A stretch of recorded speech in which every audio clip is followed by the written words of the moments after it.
I had heard about this Caitlin Clark, and I was like watching videos of her just like having like 40 points, like averaging a million in high school. And I was like, oh, this girl thinks she's gonna come here and rule the world, you know, like whatever. It's gonna be, you know, whatever. And there she did, came in right away and ruled the world. And I was like, all right. Here. Kate Martin's WNBA journey started with promise and a whole lot of hope, but somewhere along the way, that hope turned into frustration. The former Iowa star who once stood shoulder to shoulder with Caitlin Clark, leading the Hawkeyes to back-to-back Final Fours, suddenly found herself lost in the shuffle on the Las Vegas Aces bench. Game after game, her minutes vanished. Her spark dimmed. The team that was supposed to shape her into a rising star seemed to forget she was even there. In a new, emotional interview, Kate opened up about that moment, the realization that Vegas wasn't where she belonged, the heart-to-heart with Caitlin that reignited her love for the game, and how signing with the Golden State Valkyries became more than just a career move. It became a comeback story. A second chance to be seen, to be believed in, and to be Kate Martin again. If you're rooting for her next chapter, drop a Golden State Kate in the comments below. Like, your two Iowa teams left a mark on women's college basketball, but also women's basketball at large. Is that like kind of crazy to think about? Like, you were a part of something that was a catalyst for this like larger. To really understand how Kate got here, you have to rewind to where it all began, Iowa City. Before Caitlin Clark and Kate Martin turned Carver Hawkeye Arena into a madhouse, the Iowa women's program was good, but far from a national spectacle. Then these two arrived and changed everything. Suddenly, every home game felt like an event. Caitlin brought the fireworks, the logo threes, the viral highlights, the swagger. Kate brought the glue, the balance, the IQ, the steadiness that made it all work. She wasn't just Caitlin's sidekick. She was the system's backbone. You have that summer before, and she was doing things that I had never seen anybody do before.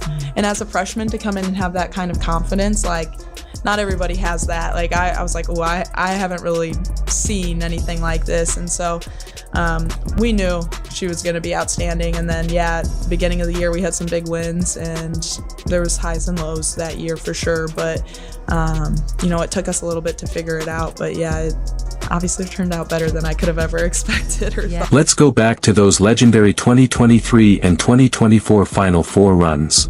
Everyone remembers Caitlin's record-breaking 40-point explosions. But look closer and you'll see Kate's quiet dominance. Nearly 13 points and 7 rebounds a game. Those aren't supporting cast numbers. That's leadership, but what truly made Kate special wasn't the stats. It was how she elevated everyone around her, especially Caitlin. When Clark went off, Kate was the one setting the screens, grabbing the boards, talking on defense, holding the team steady when things got chaotic. She was the calm inside the storm, the heartbeat behind Iowa's success. What did you notice about Caitlin's like work ethic? Was there anything that stood out?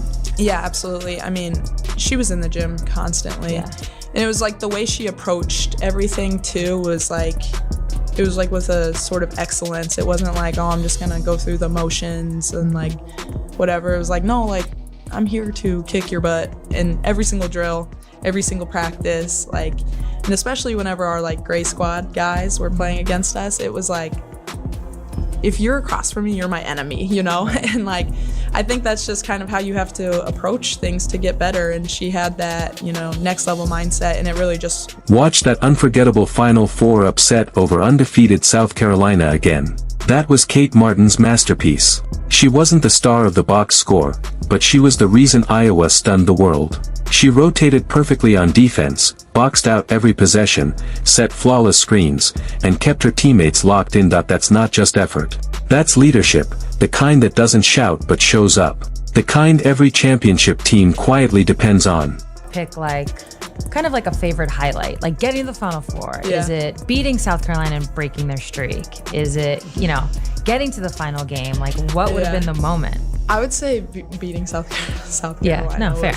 Was like, that was incredible. That was like the best moment ever, because like we like all believed that we could make it to a Final Four, and so we were just like, all right, we made it to a Final Four, like, let's go, this is great.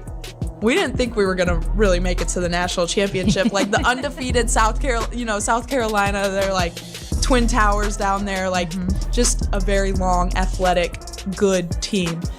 And so when we like executed that game plan perfectly and beat them, that was probably that's like still probably my career. The connection between Caitlin and Kate was more than chemistry, it was telepathy. They played like two halves of the same basketball brain. Kate always seemed to know where Caitlin's deep threes would land, while Caitlin instinctively found Kate for perfectly timed shots or backdoor cuts. They weren't just teammates, they were a rhythm, a flow, a system that made Iowa unstoppable. Back on it, and then even just talking to you now, it's like, yes, Caitlin is like a big focal point of the team. Yeah. She's gonna have to do a lot of the scoring, all the things. And you, it's almost like good cop, bad cop or something. Yeah. Now, I don't mean it in like No, literal terms, but she just had to like be herself, and that was gonna win you games. But then you had to come in and kind of be like a calming effect, and that. So I'm actually really curious, as these teams start to take shape in 2023 and then 2024, like what was your leadership style in conjunction with a player like Caitlin, but also the rest of your team? Kate did the dirty work, setting the bone-crushing screens, rotating on defense to cover Caitlin's gambles, diving for loose balls, and crashing the glass for second chances. I was definitely more of like the calmer presence and being like, hey, like look me in the eyes, you know, deep breath, like it's all gonna be okay. And I think like the leadership style that I really had was just like trust. Like she trusted me because she had seen me like putting in the work in the gym. She knew how much I cared. Like I was only 2 years older than her, but like she believed that like I had her best interest in mind, and like I showed her that over and over again. Like I built a relationship with her outside of basketball.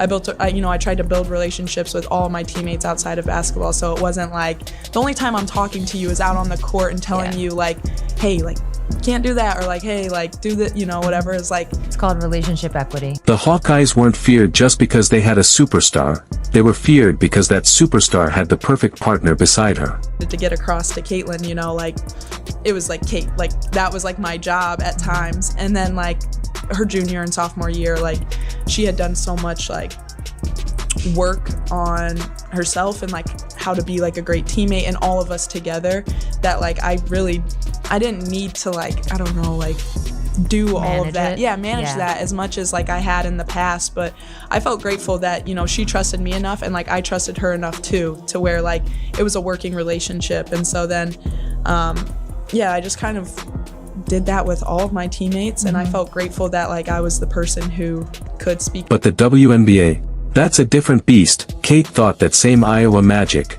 the grit, the IQ, the teamwork, would translate right away. Instead, she hit a wall in Las Vegas. The Aces drafted her, but from there, everything slowed down. The star-heavy roster, Aya Wilson, Chelsea Gray, Kelsey Plum, left no room for growth. In May, she was averaging nearly 20 minutes a night, solid for a rookie. But by September, that number was chopped in half. 11 minutes a game.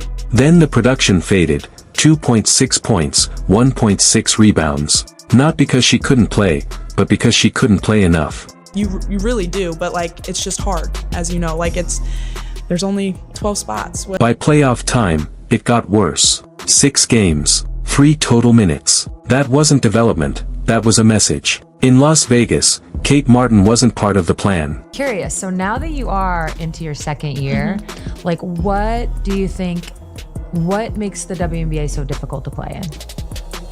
Man, I mean, I just think the physicality, speed, smart players, like really smart players, and people who have been around for so long, honestly. I mean, I'm just thinking back to like New York. They're massive. They are, you know, like, they're very, very, very good. Like a lot of these people have been playing professional basketball for a very long time. Sue Bird once said the jump to the WNBA can be brutal.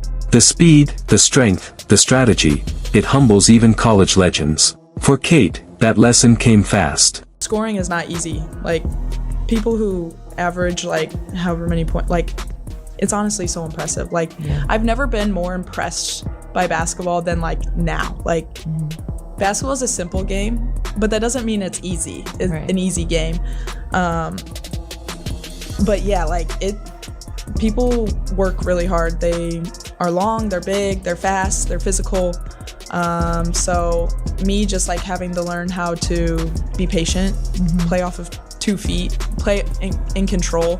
That is something, you know, I'm still working on, because sometimes you're like trying to do the right thing always and like make the right read, but then you forget, like, hey, just go play basketball. The Aces system was set in stone. Veterans ruled the rotation, and Becky Hammon wasn't about to experiment mid-dynasty.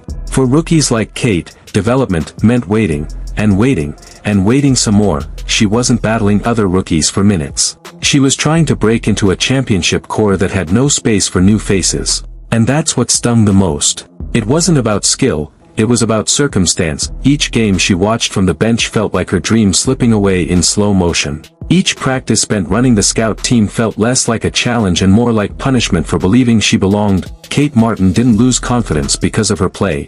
It was chipped away by a system that never gave her a real chance to prove herself.